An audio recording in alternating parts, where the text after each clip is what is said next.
आपण पाहताय महाधुरळा. कोल्हापूर जिल्ह्यातील सुझुकीची एकमेव डीलरशिप म्हणजे मोहिते सुझुकी. 16 वर्षांच्या प्रदीर्घ अनुभवासोबत तुम्हाला इथे मिळेल सेल्स, सर्व्हिसेस आणि स्पेअर्स एकाच छताखाली. 18% GST सह विविध योजनांचा लाभ घेण्यासाठी भेट द्या मोहिते सुझुकी, काळा नाका, कोल्हापूर. मोहिते सुझुकी, उद्यमनगर, कोल्हापूर आणि मोहिते सुझुकी, सानेगुरुजी, कोल्हापूर. आजच आपली गाडी बुक करून दसरा आणि दिवाळीचा आनंद द्विगुणित करा. नमस्कार. महाधुरळा महा ब्रेकिंग न्यूज मध्ये मी गुरु बाळमाळे आपल्या सर्वांचं मनापासून स्वागत करतोय. अखेर सर्वांनी उमेदवारी अर्ज भरले. महायुतीमध्ये प्रचंड मोठी बंडखोरी झालेली आहे. महाविकास आघाडीमध्ये सुद्धा अनेकांनी बंडखोरीचा झेंडा आपल्या हातात घेतलेला आहे. महायुतीतल्या जवळजवळ 17 ते 18 इच्छुकांनी आता जनसुराजचा झेंडा हातात घेतलेला आहे. 8 ते 10 मोठी नावं आहेत ज्यांनी पक्षाला मोठा धक्का देत थेट जनसुराज्यमध्ये प्रवेश केला आहे. त्यामध्ये 2-3 माजी नगरसेवकांचा ही समावेश आहे.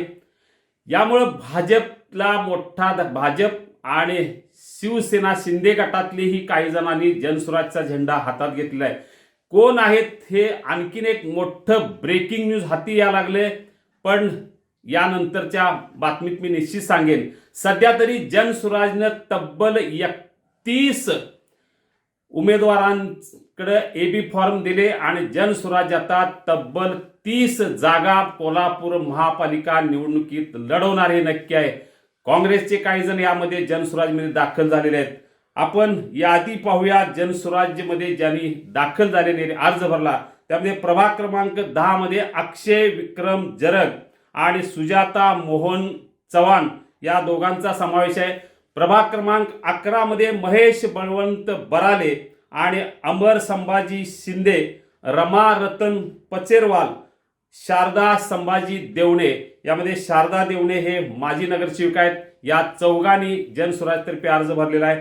प्रभाग क्रमांक 12 मध्ये रमेश पुरेकर जे माजी नगरसेवक आहेत त्यांनी जनसुराजमध्ये दाखल झाले आहेत. याशिवाय प्रीती अतुल चव्हाण, अमृता सुशांत पवार या तिघांनी अर्ज भरले आहेत.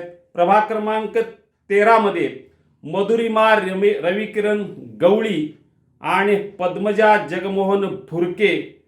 याशिवाय शिवसेनेचे पदाधिकारी असलेले रणजित मंडलिक, काँग्रेसचे शेखर जाधव प्रभाग क्रमांक 13 मधून जनसुराज्यमध्ये दाखल झाले आहेत.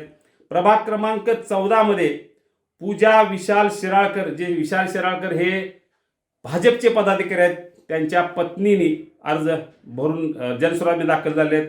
सुमित उमेश साटम हे सुद्धा जनसुराजमध्ये दाखल झाले आहेत. प्रभाग क्रमांक 17 मध्ये रशीद शमशुद्दीन बारगीर, ज्योती कमलाकर भोपळे सुद्धा माजी नगरसेवक, रशीद बारगीर सुद्धा माजी नगरसेवक. याशिवाय वैशाली दत्ता मिसाळ प्रभाग क्रमांक 17 मध्ये. प्रभाग क्रमांक 19 मध्ये माजी नगरसेवक सुभाष रामुगडे यांनीही जनसुराजमध्ये प्रवेश केलेला आहे. रणजित बाळासाहेब साळोके यांनीही जनसुराजचा झेंडा हाती घेतलेला आहे. याशिवाय सविता निवास भोसले प्रभाग क्रमांक 19 मधून त्यांनी जनसुराजच्या वतीनं अर्ज भरलेला आहे. रमेश खाडे यांनीही अर्ज घेतलेला आहे. प्रभाग क्रमांक 8 मध्ये आणखीन एक सगळ्यात मोठा भाजपचे पदाधिकारी प्रवीण लिमकर यांच्या पत्नी स्वाती लिमकर यांनी अर्ज भरलेला आहे. ऋतुजा दत्तात्रय म्हसवेकर या सुद्धा यामध्ये आहेत.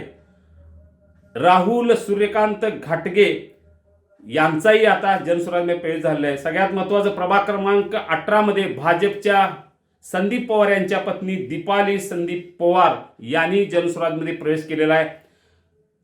माजी महापौर उदय साळोके यांच्या पत्नी पूजाश्री उदय साळोके यांनीही भाजप सोडून आता जनसुराजमध्ये प्रवेश केलेला आहे. यामुळे आता किंवा 8 ते 10 माजी नगरसेवक जनसुराजमध्ये दाखल झालेले आहेत. मोठी खळबळ या निमित्तानं झालेली आहे, कारण अनेक पदाधिकाऱ्यांनी थेट जनसुराजचा झेंडा आपल्या खांद्यावर घेतलेला आहे. आता आपण यानंतर बघूया भाजपचे उमेदवार कोण आहेत, राष्ट्रवादीचे उमेदवार कोण आहेत. यासाठी आत्ताच सबस्क्राईब करा, कारण सगळ्यात आधी पक्षाचे नेमके उमेदवार कोण हे नावं देणारं महाधुरळा हे एकमेव चॅनल आहे ज्याच्या आत्तापर्यंत 85 बातम्यांचा अंदाज तंतोतंत खरा ठरलेला आहे. धन्यवाद.